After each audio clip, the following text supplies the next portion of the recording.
Hello, all. Welcome to my fragrance journey. My name is Ron. Today, I'll be sharing fragrances in my collection that I think are best suited for high heat. Now, for those of you who don't know, I currently live in Phoenix, Arizona. I've actually lived here for far too long, honestly, but live here I do. So, given that, I feel rather qualified to judge if something is truly suited for high heat. To give you some context on my qualifications, as they are, um, last July, in fact, so a year ago, we had two different 12-day stints where the high for the day hit a minimum of 110 degrees Fahrenheit. If you're one of my Celsius folks, that would be 43 degrees. Now, within that first 12 days at 110 plus, we had two different days that hit 118, which was the high for the year. So, or if you're Celsius, that's 47 degrees. Now, sure, that's not every day of the summer, thankfully.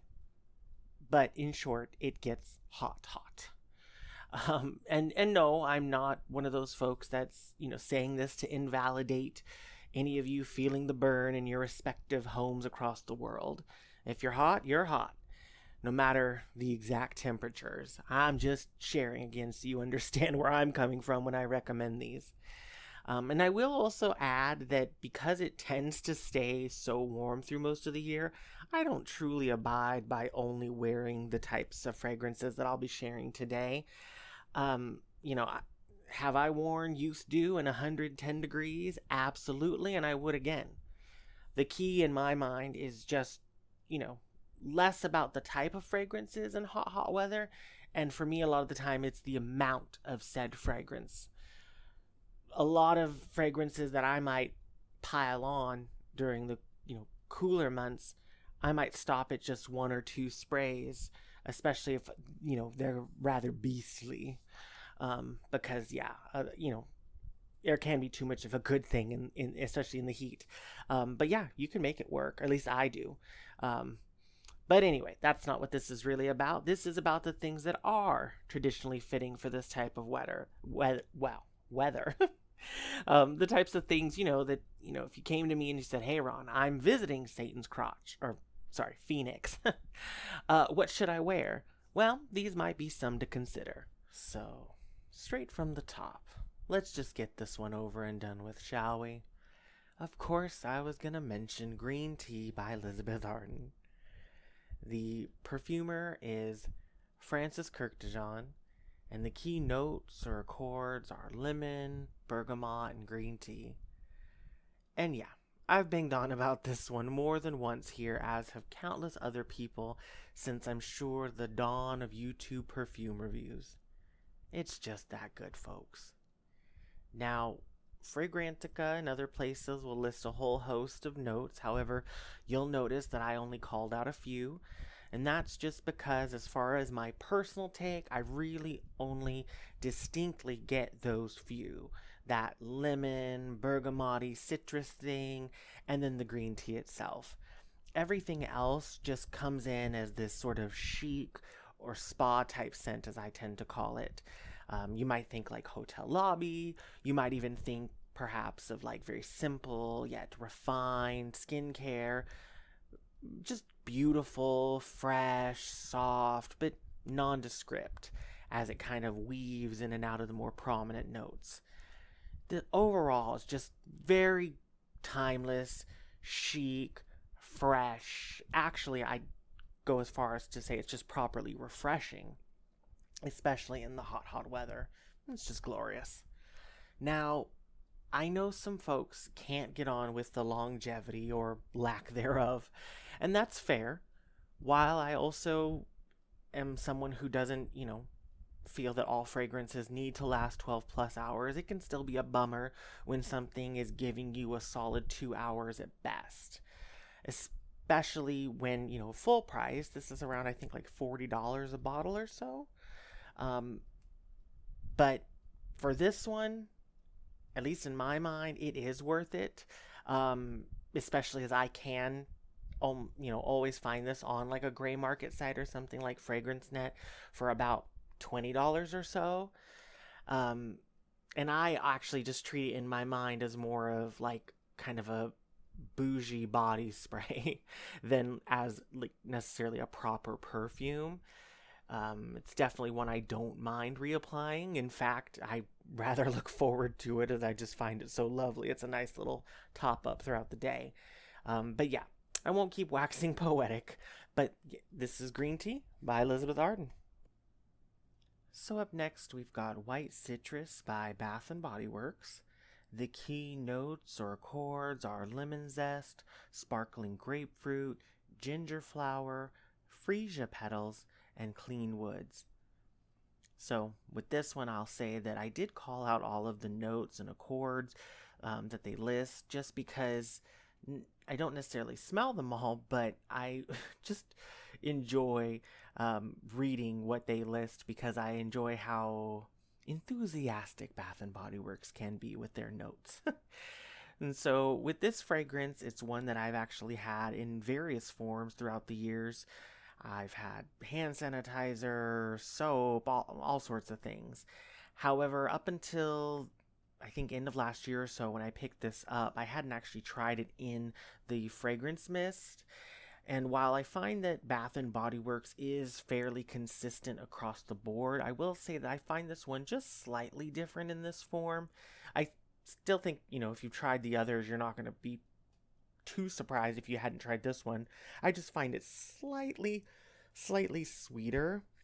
And actually, I've realized with this one that this actually feels almost like a carbon copy of the opening from Green Tea.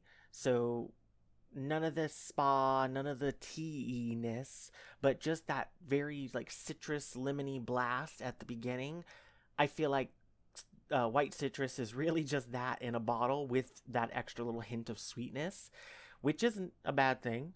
As you just heard, I really love green tea, so I'm actually very happy that this is the case, especially if it was going to kind of divert ever so slightly from the other formats that I've had it. I'm really glad that this is the way it's gone, to where I find it's just very reminiscent of green tea. But yeah, I think this is a really good one, and obviously if you like that fragrance, I think you'll be in good company here, or vice versa. I will say, given that this is Bath and Body Works, finding this one might be a little tricky, just depending on the time of year and what Bath and Body Works is doing with this fragrance. They love to, forever pull things in and out of their little vault.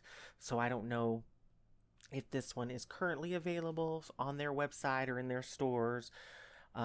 If it isn't, I'm sure it'll come back.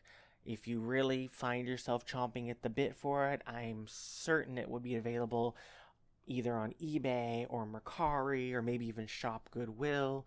So definitely, just have a poke around if you're looking for it.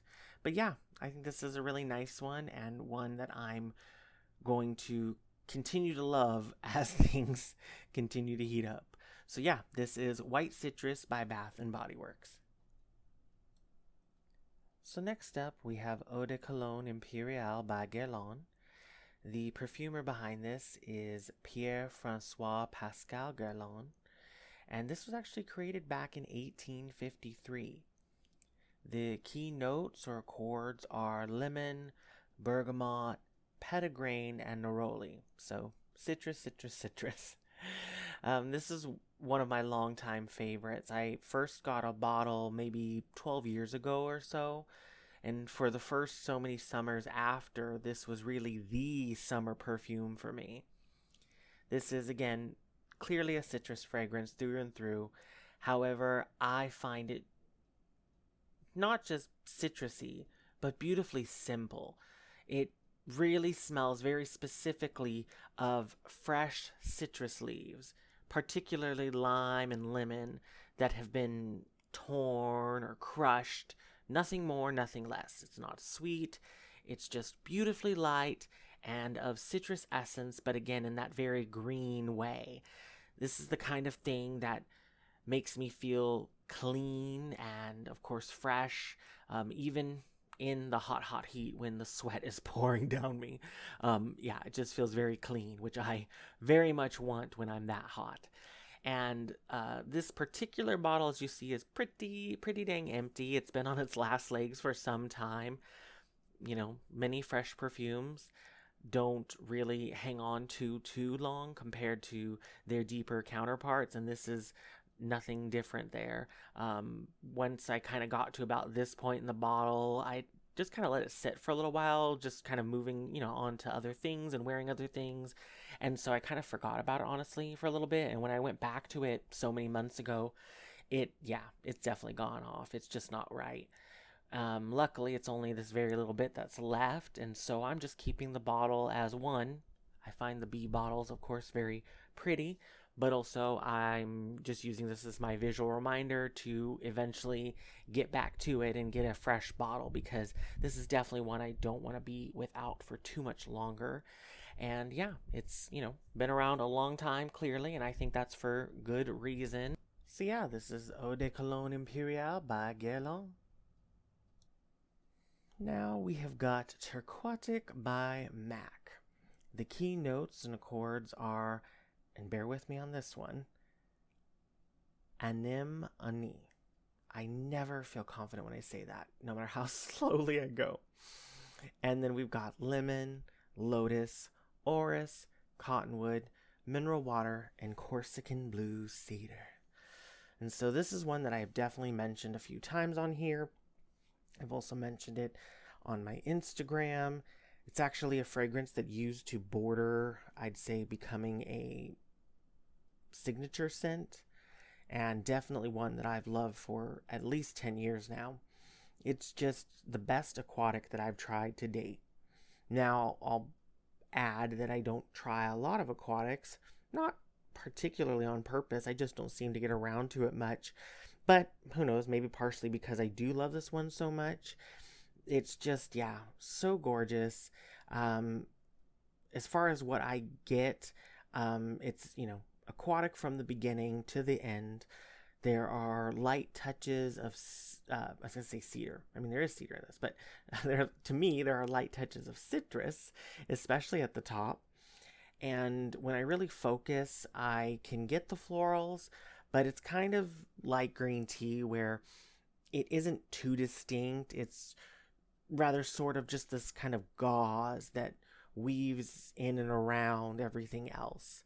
There is also a hint of sweetness in this one, but nothing cloying, very transparent. This is just, breezy and light, and again, aquatic, duh.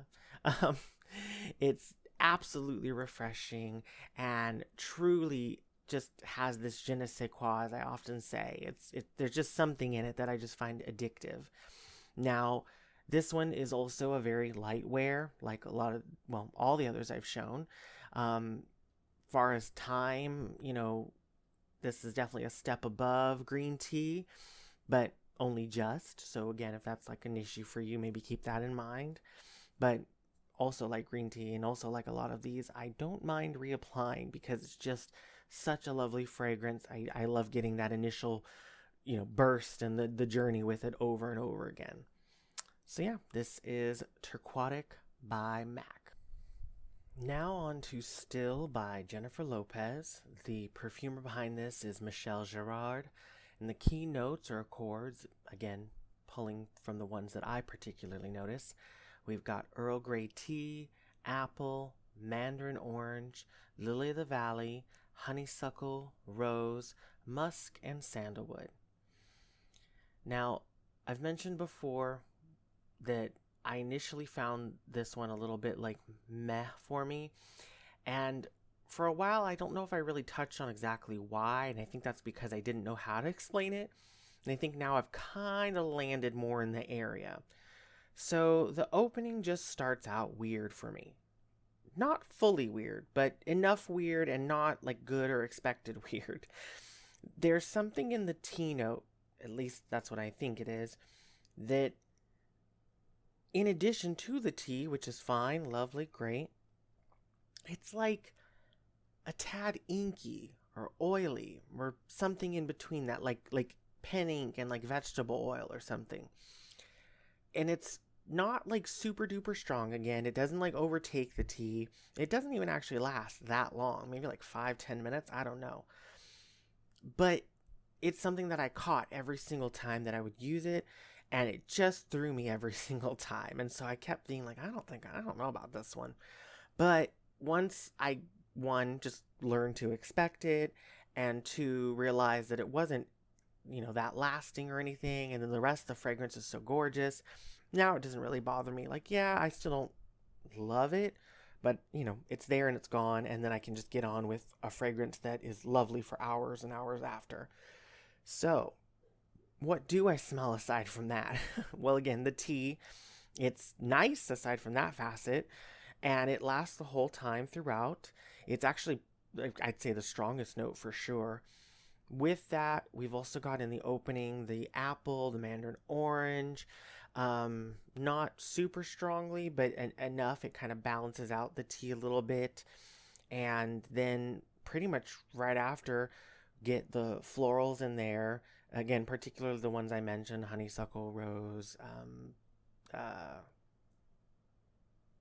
maybe those are the only two I mentioned. I felt like there was a third one.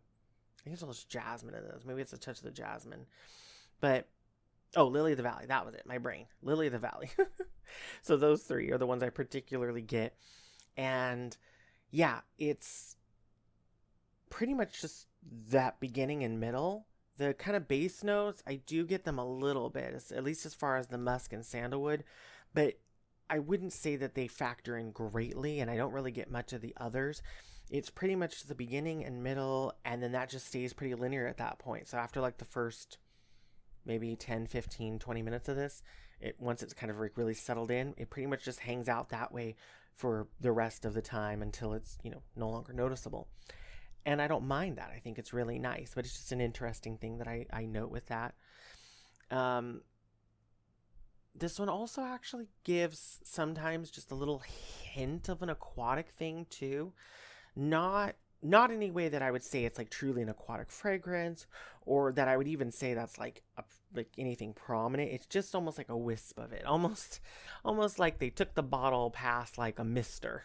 Like it's just a touch. It's just there and gone. I mean, it's also a liquid that's got a prominent tea scent, so maybe that's just my like association with it.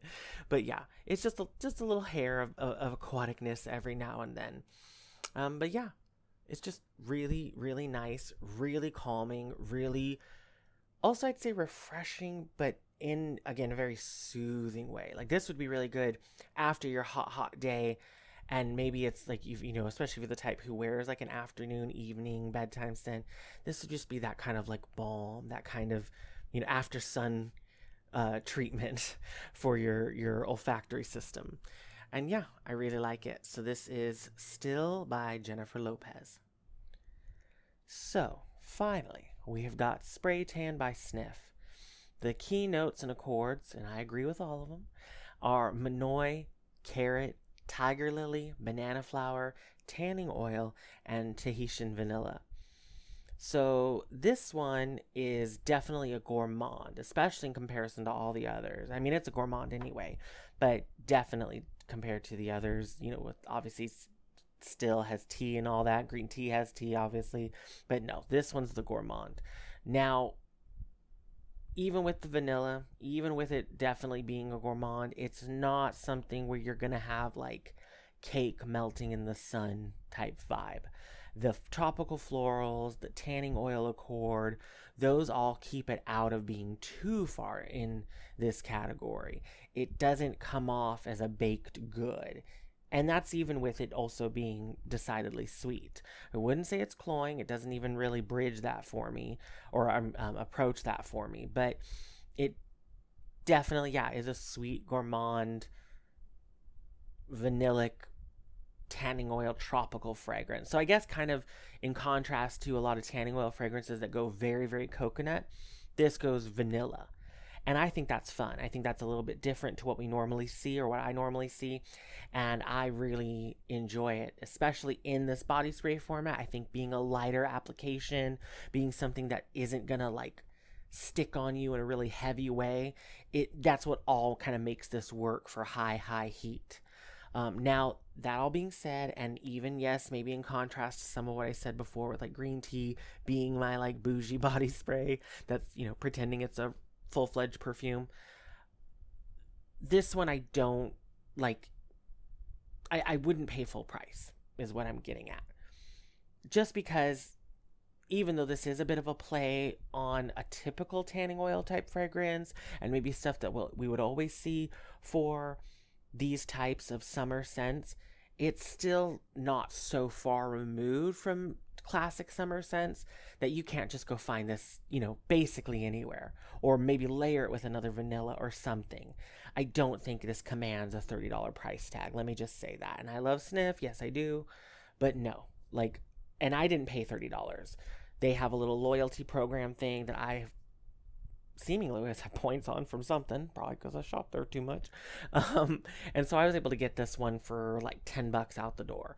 And that is much more my speed for this. And I would happily pay that again for this. $30 though? No.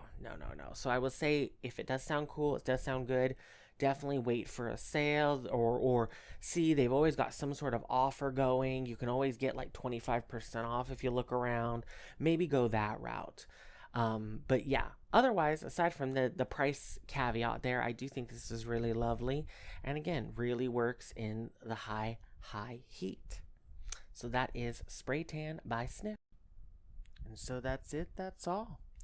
The fragrances from my collection that I think are best suited for my high heat. I'd be curious to know if you find any of these to work for it too, or if you don't, let me know.